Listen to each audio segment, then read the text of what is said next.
ఉత్తరాఖండ్లో భారీ వర్షాలు అతలాకుతలం చేస్తున్నాయి. ప్రధాన నదులన్నీ ప్రమాదకర స్థాయిలో ప్రవహిస్తున్నాయి.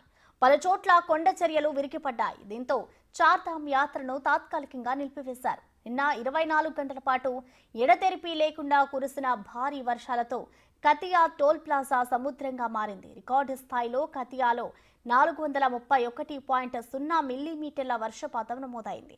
10 ఆగస్టు 2023న రిషికేశ్లో 434.6 మిల్లీమీటర్ల వర్షం, 19 అక్టోబర్ 2021న పంతనగర్లో 403.9 మిల్లీమీటర్లు, నైనిటాల్లో 0.10 మిల్లీమీటర్ల వర్షపాతం నమోదైంది.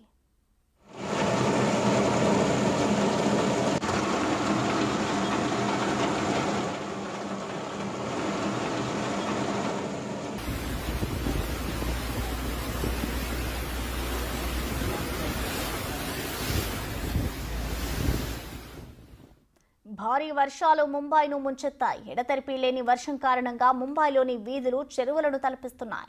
రైల్వే స్టేషన్లు, ఎయిర్పోర్టుల్లో వర్షపు నీరు నిలిచిపోయింది. భారీ వర్షాల కారణంగా ఇప్పటికీ 50 విమానాలు రద్దయ్యాయి. అన్ని పాఠశాలలు, కళాశాలలకు సెలవులు ప్రకటించారు. నిన్న సోమవారం రికార్డు స్థాయిలో 30.0 సెంటీమీటర్లకు పైగా వర్షపాతం నమోదైంది. అత్యధికంగా గోవండి ప్రాంతంలో 31.5 సెంటీమీటర్లు, పోవాయిలో 31.4 సెంటీమీటర్ల వర్షం కురిసినట్లు అధికారులు వెల్లడించారు.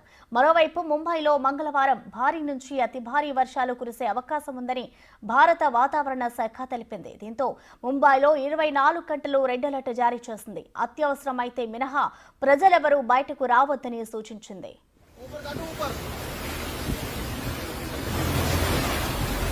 बंद ना हो।